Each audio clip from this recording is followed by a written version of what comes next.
Abha Singh joining us in the broadcast. Abha Singh, first, what the Chief Minister said in the assembly shocked everyone, and even more shocking, bizarre and vulgar is what the RJD has put out in tweet. How are you looking at this? You know, Bihar has always been one of the most backward states of the country, not just because of poverty, because of this patriarchal mindset. You have the maximum rapes, kidnappings in Bihar, and it has been happening all the time. Now we know why it was happening. It's because of this patriarchal mindset of the politicians, be it Nitish Kumar or this MLO who has the audacity to write such vulgar things on his Twitter handle. I am shocked that why these tweets are not being taken down. And also now they are talking that we have privilege. We can speak anything in the assembly and get away with it. It's time these privileges are snatched away from these politicians. They don't deserve any protection for speaking such derogatory words against women of this country. Absolutely. You know, like I was asking Akshay, the politicians clearly in Bihar have forgotten how to speak in public. And, you know, one should refrain from generalizing Bihari people, refrain from generalizing their mindset, because I'm sure a lot of those individuals are going to be ashamed today of what their chief minister is saying and how one of the ruling party is justifying it through this tweet. Abha Singh. Absolutely. You know, if you had to talk about population control, there are better ways of talking about it. But talking in the assembly, I mean, that is called the Temple of Justice, that August House you're talking of, how it is to be done, and such disgusting words. I mean, one cannot bring them to your lips at what words he spoke. And after that, if his party is not apologizing, his MLAs are coming and defending. Let me tell you, go by the NCRB figures, the number of women that they are just lifted from the roads, they are kidnapped, raped, that happens so much crime in Bihar. And what is responsible? Why? Because of this mindset, you treat women like as if they are just objectified, they are just sexual creatures. That is the mindset. And then after that, you justify on the national television, on your Times Now yesterday, they were trying to justify saying that उनकी आम आदमी की भाषा है. तो क्या ये आम आदमी की भाषा है कि महिलाओं के लिए इतने अभद्र और भद्दे वर्ड यूज किए जाए? बिल्कुल, आम आदमी भी ऐसे बात नहीं करता है अपने घर के लोगों के साथ, या इस विषय पर बात करते हुए कोई भी ऐसे शब्दों का इस्तेमाल नहीं करता. Abha Singh, but you know what even more shocking is the manner in which the victims of Manipur, those women have been insulted by RJD in this tweet, by you know politicizing everything, by saying that all of this happened because of political intervention, and the kind of words that have been used in the tweet, absolutely shameful. We also have Mrityunjay Tiwari joining us on the broadcast of the RJD. Mrityunjay Tiwari जी, इस तरह का tweet डालने की क्या जरूरत थी, इस तरह के शब्दों का इस्तेमाल करने की क्या जरूरत थी? सबसे पहले मैं ये समझना चाह रही हूं. मृत्युंजय जी, क्या आप मुझे सुन पा रहे हैं?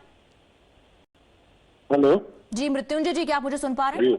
मृत्युंजय जी, ये जो ट्वीट आरजेडी ने डाला, इस पर सवाल मैं आपसे पूछना चाह रही हूँ कि क्या यही एक तरीका था अपनी बात रखने का, ऐसे शब्दों का इस्तेमाल कर और इस तरह से ट्वीट कर? अगर कोई हमारा ऑपोजिशन सवाल करता है तो उसका जवाब तो उसको आईना तो दिखाया जाएगा ना. ऐसे नहीं तो क्या उसको जो लोग आज ज्ञान दे रहे हैं उनको सवाल नहीं, उसको दिखाया नहीं जाएगा, आईना उनसे सवाल नहीं होगा. कोई दूसरा तरीका, कोई दूसरे शब्द, कोई और विकल्प नहीं है जवाब देने का? देखिए, बीजेपी के लोग जिस स्तर पर उतरकर जो सवाल, जो शब्द का चयन कर रहे हैं, उसका जवाब तो उसी की भाषा में दिया जाएगा ना. एक बात बताइए, इस ट्वीट के जरिए क्या आप बीजेपी की इंसल्ट कर रहे हैं या आप उन महिलाओं की इंसल्ट कर रहे हैं मणिपुर में? नहीं, महिलाओं का इंसल्ट का कहाँ सवाल है? हम ट्वीट देखिए ना आपका ट्वीट.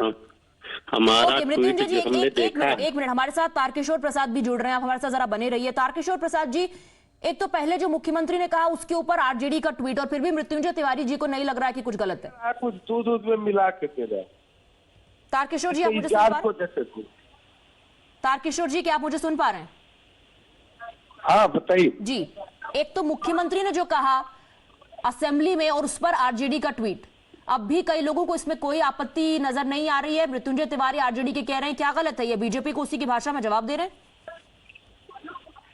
देखिए, इससे दुर्भाग्यपूर्ण वक्तव्य किसी भी बिहार विधानसभा के सत्र में हो ही नहीं सकता. और जिस प्रकार से मुख्यमंत्री ने बयान दिया और जिस प्रकार से राष्ट्रीय जनता दल के प्रवक्ता एवं उनके मंत्री या उप मुख्यमंत्री बोल रहे हैं, मुझे तो समझ में नहीं आता है कि आखिर ये क्या कहना चाहते हैं, प्रदेश में क्या संदेश देना चाहते हैं। आखिर नारियों के बारे में इस तरह का अपमानजनक शब्दों का इस्तेमाल और भरे सदन में इस तरह की अशोभनीय बातें करना, और दुर्भाग्य है महागठबंधन का। देखिए, मुझे तो लगता है ना कि संगत से गुण होते हैं, संगत से गुण जात। जब से ये राष्ट्रीय जनता दल के साथ जुड़े हैं, तब से इस तरह का बयान उनका आना प्रारंभ हो गया है। और ये लोग राष्ट्रीय जनता दल के लोग ताली भी पीट रहे हैं। हाँ।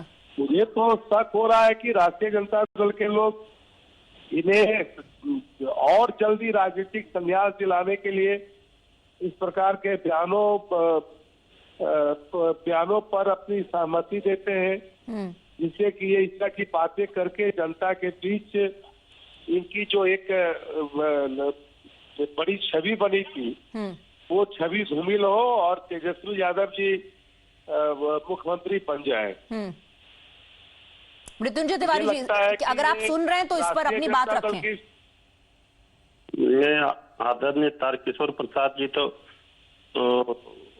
अनुभवी राजनेता हैं, उनकी मर्यादित टिप्पणी होती है, हम उन पर कोई टिप्पणी नहीं करेंगे। लेकिन भारतीय जनता पार्टी जिस भाषा का जवाब देती है, समझती है, उसको तो उसी भाषा में देना पड़ेगा। अरे ऐसा क्या कह दिया बीजेपी ने? अब ये बताइए कि मुख्यमंत्री जी को इस तरह से बोलना पड़ा। तो जो हम लोगों ने आरजेडी ने ऐसा क्या कह दिया जो आप ये सवाल खड़े कर रहे हैं? ट्वीट नहीं देखा है आपने अपना?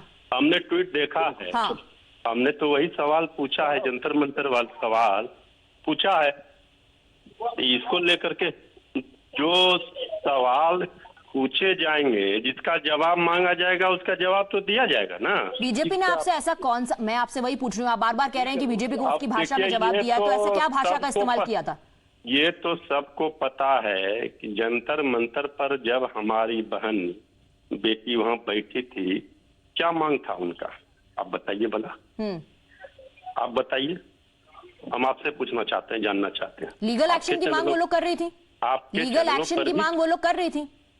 देखिए, हम सीधा सवाल है कि अगर आप छेड़ेंगे तो हम भी छोड़ेंगे नहीं। ठीक है तारकिशोर प्रसाद जी, फिर किसी भी स्तर तक जाना पड़े। तारकिशोर प्रसाद,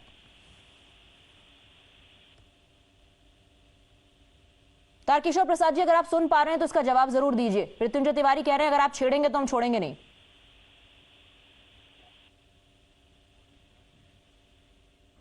एक बार फिर से तारकिशोर प्रसाद जी, मैं आपसे ये सवाल पूछ रही हूं, अगर आप मुझे सुन पा रहे हैं और अगर आपने बात सुनी है मृत्युंजय तिवारी की, तो आप अपनी बात रख सकते हैं।